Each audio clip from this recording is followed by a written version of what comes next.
So good morning, everyone. I thank you all for that is the link budgeting. The purpose of link budgeting is basically when we are transferring the power from the source to the destination, or when we are transferring the signal from the source to the destination, there is a minimum amount of power that we need to transfer. This is because when we are transferring the signal, it should be actually received at the destination with the minimum signal power, or basically we call it as sensitivity, that is the signal to noise ratio, so that you can retrieve the information. Okay. So if the power levels are less, definitely the signal power is proportional to the power that you are transmitting. So the power that you are transmitting will depend upon the power that is at the source, and therefore we need to be actually aware of the losses that are happening in our system as well as the noise. So this whole chapter is basically divided into, first part deals with how do you calculate the power being received at the destination. The second part deals with the losses involved in a satellite communication. And the third part deals with the total link signal to noise ratio calculation, taking the power being transmitted, the power being received at the satellite, and then finally calculating the power being received at the destination. So we'll be taking it in different blocks, basically different subheadings. So first I'll just start with the general introduction of the link budgeting. We need to be aware of certain terms because this chapter deals with more of derivations as well as the numericals. The theory may be less, but still the understanding of theory is important in case it comes for justification and a multiple choice question. So the first term that comes in a link budgeting is EIRP, or effective isotropic radiated power. So basically it is how much power is being radiated from the earth station or the transmitting earth station. So if I talk about a link, you can actually visualize it as a earth station, satellite, and a receiving earth station. So this is an uplink and this is a downlink. Okay, so here the transmitter has a power which is being transmitted, we call it as PT, and there is an antenna attached. Yeah, there is an antenna attached with the transmitting earth station with the gain G. So the total power being sent from the earth station is the product of the two, that is PT. GT will be the final power that you are actually releasing into the space, and that power, when I represent, whenever you see a square brackets, it's a representation in dBs or a logarithmic scale. So the product PT GT becomes in logarithm EIRP in dB is equal to PT plus the GT, where PS is the power at the antenna input. It could be at this point or it could be at this point. Similarly, from the satellite into the gain of the satellite antenna that you are sending. So EIRP, the first term that you will come across is the PTGT, that is EIRP, or the power being released from the transmitting earth station into the gain of the transmitting earth station. For an antenna, basically how do you calculate the gain? Although you know it, but still it is important because we may be using it some places, is the parabolic antenna. That is, as we have already covered in the last chapter, as what is the type of antenna that we use is on the earth station. It's a parabolic antenna which has an efficiency ranging from 0.55 to 0.73. and you all know the gain of an antenna is given by eta pi d by lambda the whole square. And if I convert this into f in gigahertz, represent f in gigahertz and d in diameters, this equation simply transforms into eta 10.47 to fd the whole square. Okay, so you need to remember, जितने मैं formula आपको दे रही हूँ, please make a list of it, because that is what you needed for the numericals. So it's better to have that list with you of all the formulas so that it's readily available while solving the problem. Now let's solve one EIRP problem. The simple, please avoid seeing this solution, but first let us focus on the question. A satellite downlink at 12 gigahertz operates with the transmit power of 6 watts and an antenna diameter of 3 meter and efficiency of 0.55. Calculate the EIR. So we know how do we calculate the EIRP, since the frequency is directly given in gigahertz. I can use this formula rather than using this. In case it is given in wavelength, I need to represent it by f is equal into c by lambda, or lambda equal to f by c. So हम वो use करके, ये formula use करके, just tell me quickly, try to solve it and tell me, representing these values in the formula, tell me the value of gain that you are getting and then the EIR. So into 36 whole square.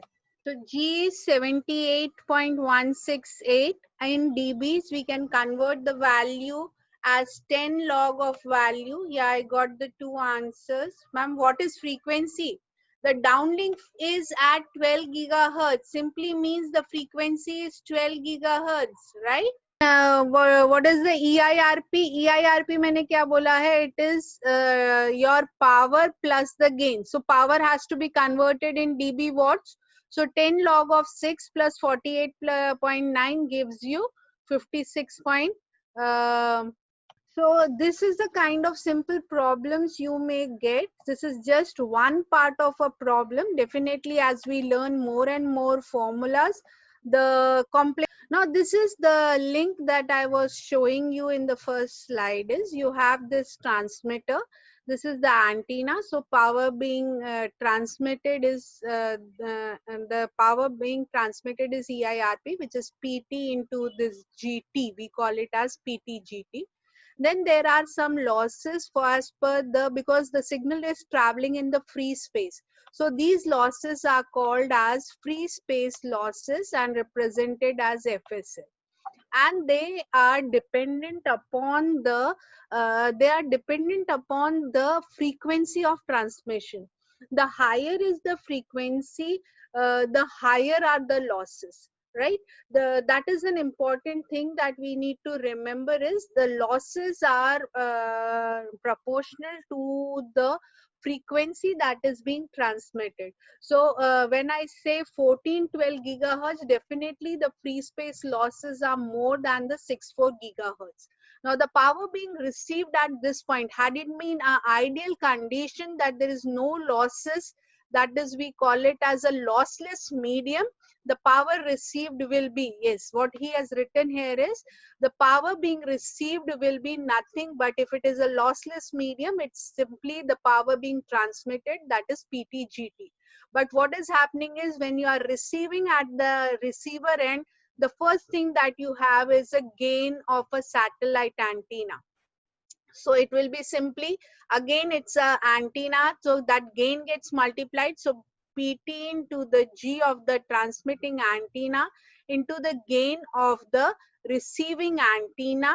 This will be divided by the losses. Why divided by the losses? I'm representing it in logarithmic scale. If I represent, it is the sum of the transmitting power plus the gain of the transmitting antenna plus the gain of the receiving antenna minus the losses. Now, what are these losses consisting of? The first is, I said, is a free space loss.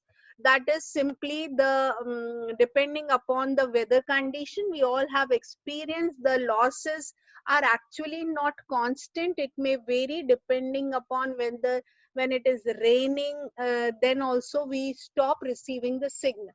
So free space losses, we have an additional component that may clear sky. Sometimes we say it's a clear sky condition. So normally for a clear sky condition, these losses are around 200 to 207 dBs, and depending upon the weather condition, this may be further deteriorated. Now, in addition to this, the other losses will be the polarization losses. That is, in case when the rays are passing through the ionosphere, and an iron cloud it crosses an iron cloud, definitely those charges of the ionosphere will try to change the polarization. Along with that, if these antennas which are pointing towards each other are not properly aligned, we call it as antenna misalignment losses. So one is polarization losses, the other is antenna misalignment losses, and the third is the free space losses. Along with that, we have some small losses called as feeder losses, which occur at the point of input of a signal from the system to the antenna and from the antenna back into the system. So now the next parameter that these right now, as I said, the definition what you need to understand is the next is the signal to noise ratio. We normally represent the signal to noise ratio rather than S by N, we represent it by C by N, where C by N is also written as C by N0 into the bandwidth. Now, what is your N0? N0 is nothing but the noise power density, the noise density ratio. So sometimes they may ask you find C by N, or sometimes they may ask you C by N0. So in case they are giving you the noise density, it is simply they are asking you C by N0, which is nothing but N divided by beta. So as you can see here, noise is it's a thermal noise. So thermal noise, the formula for the thermal noise is kT. So the this is normally you will come across this term rather than the full noise power, rather than C by N. Okay, the third term is equivalent noise temperature. So all of you know what is an equivalent noise temperature. You have come across this while calculating the In that slide, ma'am, in that slide, there was some C minus N0, ma'am. So, yeah, ma'am, yeah, C minus N0. Yeah, I'll come to that. What it is, it's a denominator, na? So what I can, it's a logarithmic scale. So it is nothing but in log, it will be C minus N0, right? It's a ratio, right, Mohit? Now the next is the gain to equivalent noise power. Now where do we calculate the noise power? The noise, you know, for any system is because of what? It is because of the electronic circuitry, the aging and the other factors that the noise temperature increases, and therefore it tries to change the signal to noise ratio. Now this signal to noise ratio, for calculation, we calculate the equivalent noise temperature, which will have the noise component because of the receiving antenna. At the earth station, I have already informed you that we give it an elevation. The reason of providing it an elevation is that the radiations from the earth should be not being received at the earth station, by the picked up by the earth antenna, but there is a gap which results in reduction of the noise. So equivalent noise temperature, the one way we can reduce it by giving it an elevation. And the second thing is always the first block of a receiver is always a low noise amplifier, right? This is a design consideration. I hope you all of you remember. So always we have a low noise amplifier with a high gain and a low equivalent noise temperature. These design considerations will help us to have a low noise in our system and improved signal to noise ratio. Now coming to this term G by T, G by T is actually a symbolic of representation for the size of the system that we are talking about. I told you while teaching the earth station is small G by T means a small earth station, and a big large G by T means a large earth station.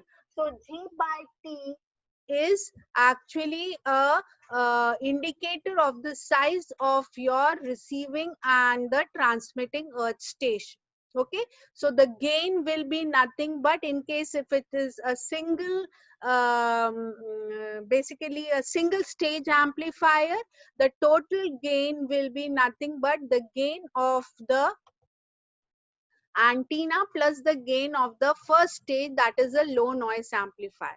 Again, in this case, the logarithmic representation will be, I'm sorry, it's a product, because it's the first stage into the gain of the second stage. So the total gain will be nothing but, in logarithmic, will be the gain of the antenna plus the gain of a low noise amplifier minus the total noise.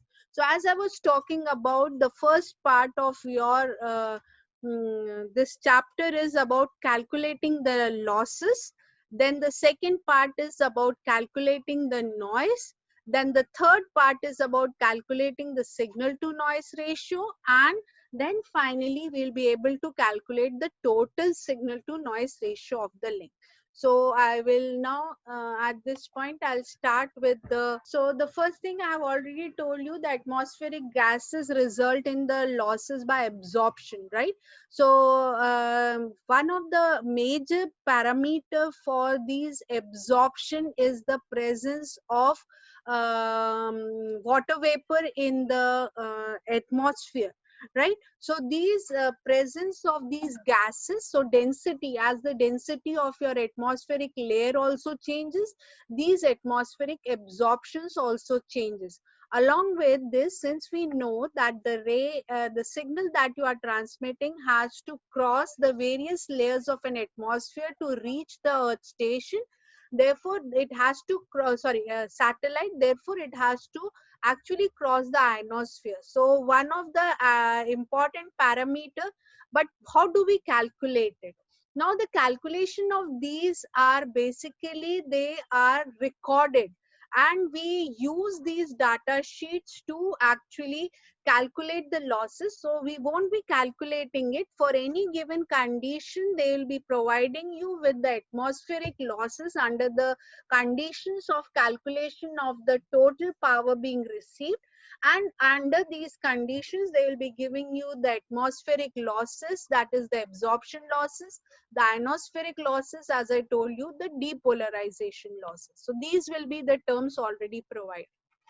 Along with the free space losses, as I told you, the most important, the other small losses are the feeder losses and the branching losses. These come across at the point of feeding the signal or branching or coupling the signal into the other branch.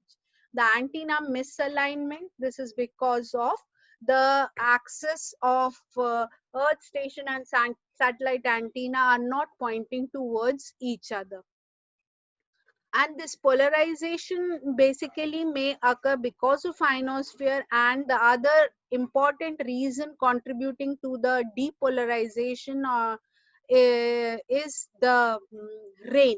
So we also come across the rain depolarization. So as you can clearly see, this is a representation, this is perfectly aligned, so that the maximum of the transmitting antenna and the maximum of the receiving antenna are perfectly aligned, so maximum power transfer takes place.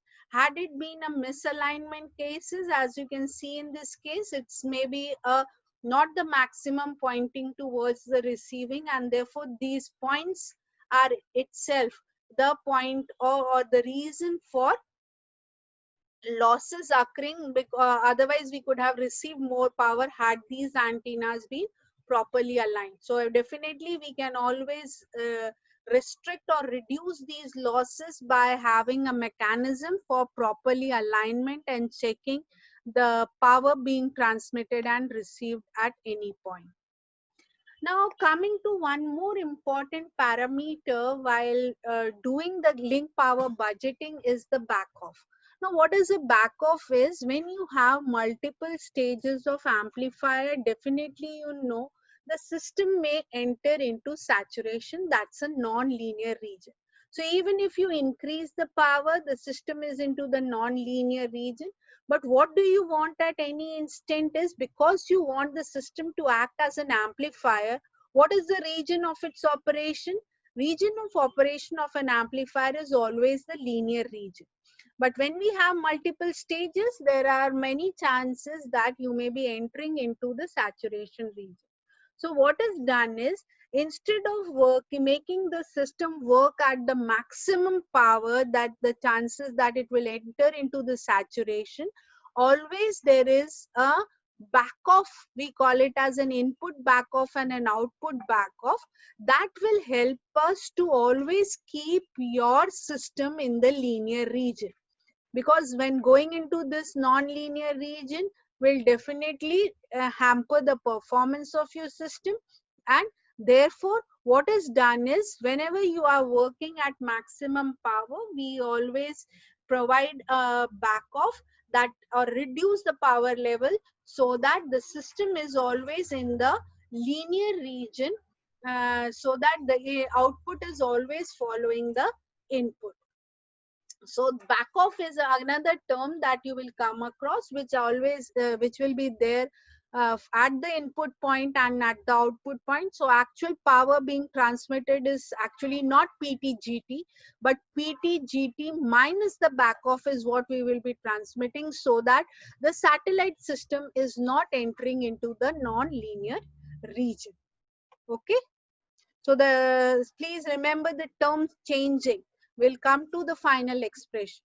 Now this is the most important that comes in your question paper sometimes as a theoretical question is, why do you not receive the signal during heavy rainfall? Or what do you understand by rain fading?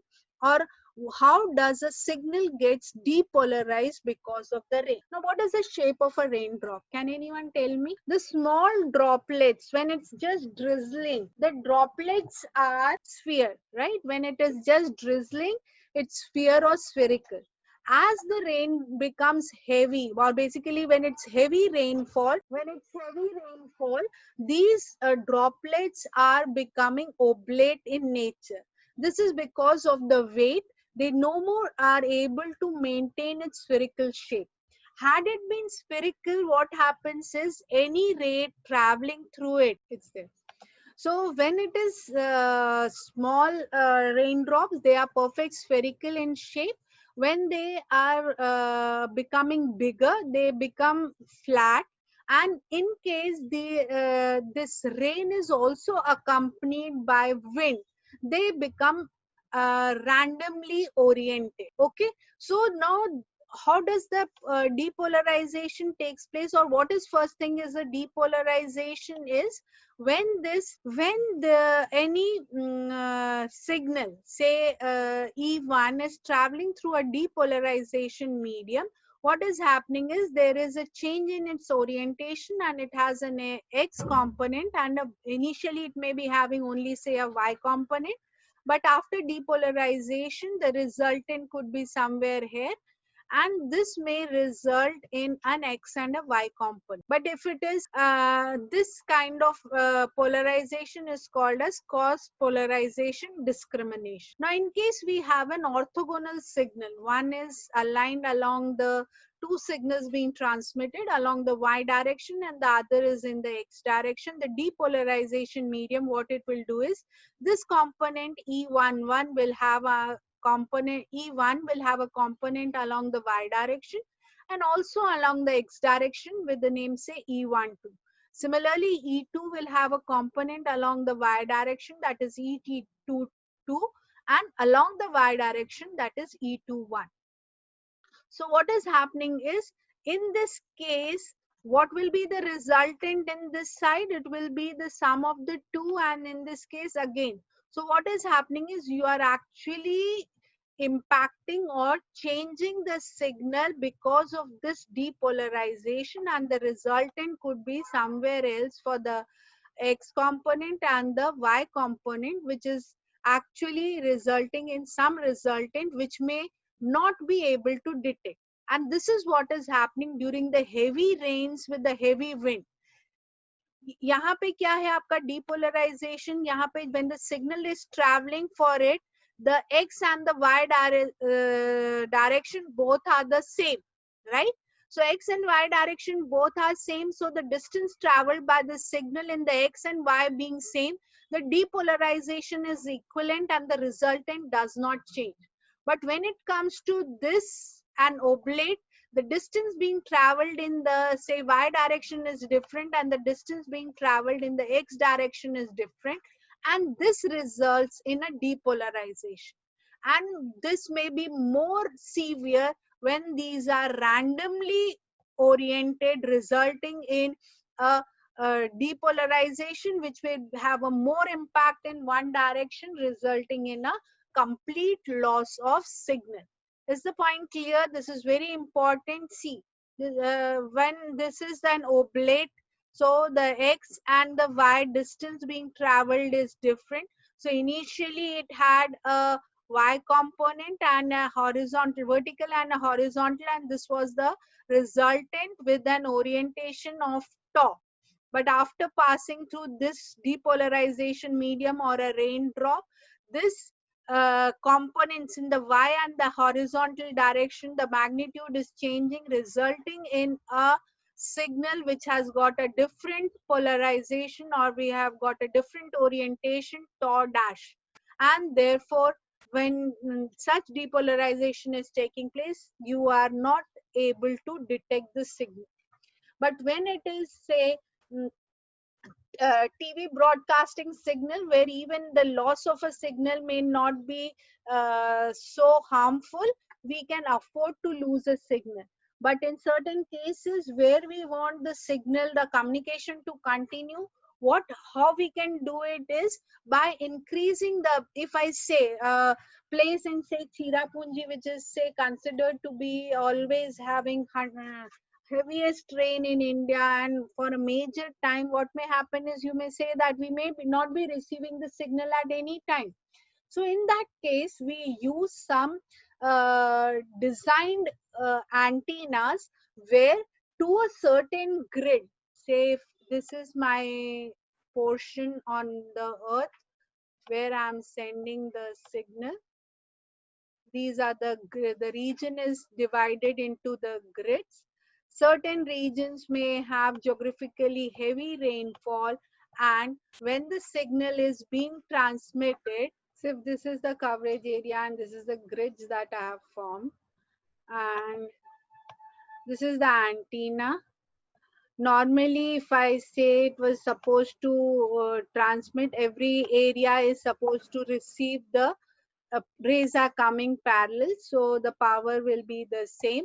But sometimes what is done is, while designing, there are some kind of non-uniformities that are, which are in say microns, right, of the dimensions of the wavelength, right? So maybe in microns or nanometers, such a small is done that these deformation results in the change of your gain. Certain areas may be receiving more signals and certain areas may be receiving less, and therefore will have a higher gain or a signal power being received in this area compared to the other region.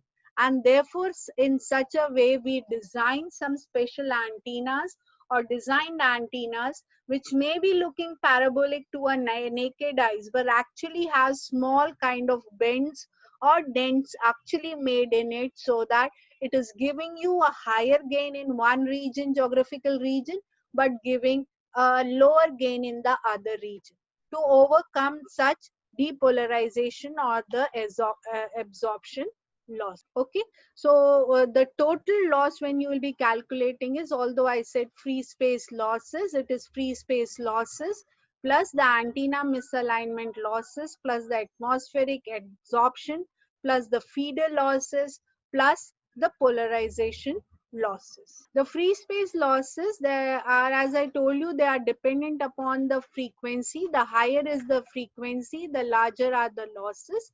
The formula for the free space losses is 4 pi r by lambda the whole square, or 4 pi fr by c, where c is the wavelength, c is the velocity of an electromagnetic wave, which is 3 into 10 to power of 8 meters per second. And this is used, and this ranges between, I said, 200 to 207. So that's a check that you may use while calculating the losses.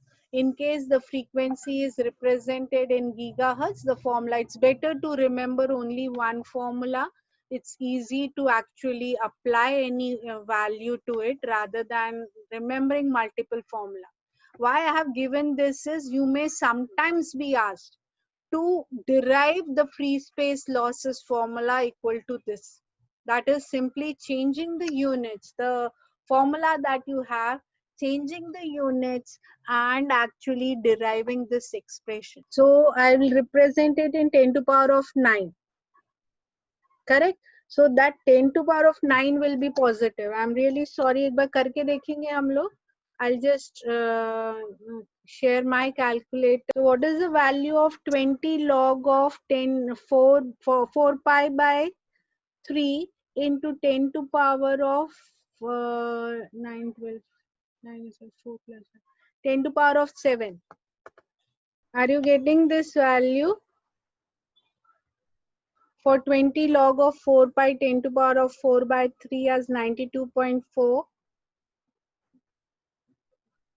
Yes or no? No, it's a denominator में 10 to power of yeah, correct.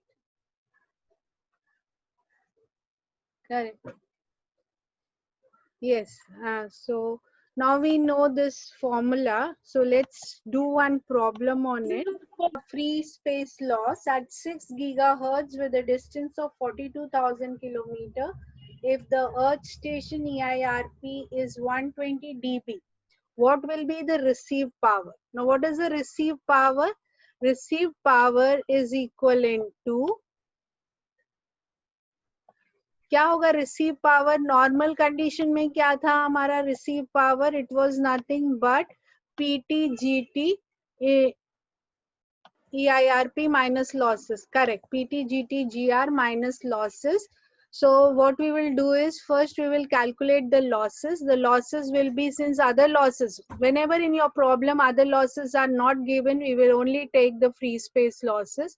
So first calculate your free space losses, and then the received power is your EIRP.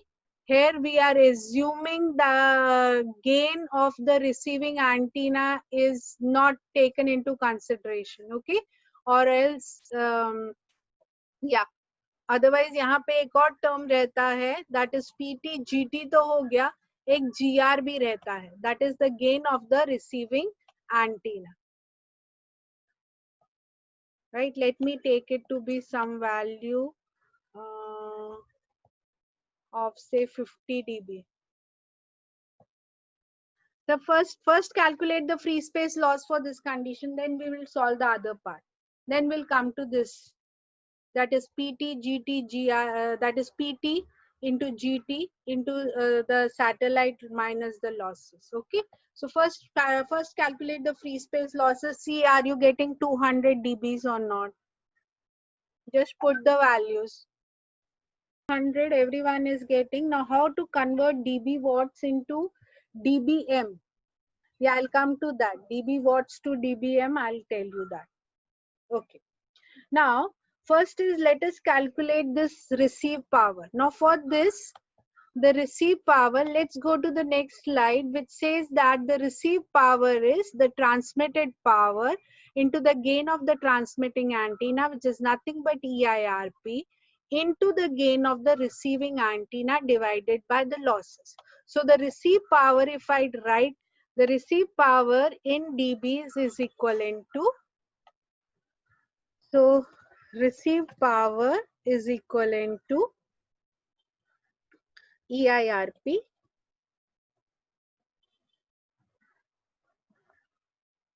EIRP plus the gain of the receiving antenna, that is the satellite antenna, which is also represented by GR, minus the losses. Okay, so EIRP is given to you, right? The receiving antenna, I have simply changed the problem to be, yeah, I have changed the problem to be having a receiving antenna gain of 50 dBs. Okay, so tell me what will be the receive power. EIRP आपको पता है 120, losses आपको पता है 200.4, और आपको मैंने gain भी दे दिया है 50. So 120 plus 50 is 170. 170 minus 200.4 will be minus कितना आएगा value 30.4. Yeah, minus 30.4, correct. So our answer is minus 30.4 dB watts, right? Please remember the power being converted into dB is dB watt. Frequency being converted into logarithmic is dB hertz, right? Temperature being converted into dB is dB Kelvin. Okay, now the question is, how do we convert this dB watts into dBm, that is milli? So this is basically with reference to 1 milliwatt. That is, you need to divide it by 10 to power of minus 3, right?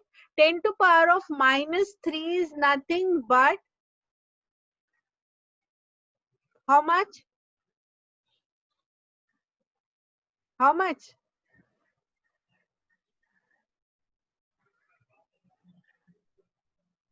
Minus of minus 30 plus 30 hoga. See, dB watt by into dBm is nothing but it is with reference to 1 milliwatt. 1 milliwatt means I need to reduce minus 10 log of, minus और minus denominator से आएगा तो minus log of I need to use this text box. Minus 10 log, it's in the denominator, minus 10 log of 1 milliwatt, 1 to power of minus 3. Sorry, 1 bol rahi hu. 10 to power of minus 3. Tell me what will be the value. It's nothing but adding 10, 30. Correct? 10 to power of minus 3 का minus 3 आएगा 10 log of value. So minus 3 का 3 into 10, 30 plus हो जाएगा plus 30. Do you agree with it? So converting dB watts to dBm is nothing but adding 30, right? Because it is now you are changing the reference from 1 watt to 1 milliwatt. Yes, Kirti, everyone, is it clear? How do we convert dB watts into dBm? तो हमारा minus 30 already था, 30.4. उसमें आपने plus 30 किया तो answer कितना आया? 0.4 dBm, correct. Yes, everyone, is this problem clear? This is the simplest problem of calculating the receive power. Using our relation, receive power is nothing but EIRP plus the gain of the receiving antenna minus the losses. I said in case the losses are not given, it is only the free space losses. So first thing is we calculate the free space losses using our formula of 92.4 plus 20 log of R in kilometers plus 20 log of F in gigahertz. So it comes out to be 200.4 dBs. So receive power, just substituting these values, I gave you a value for receive power as 50 dBs, that you come out with the answer as minus 30.4 dB watts. Now converting dB watts to dBm is nothing but adding 30 to it. Is it clear? Yes or no?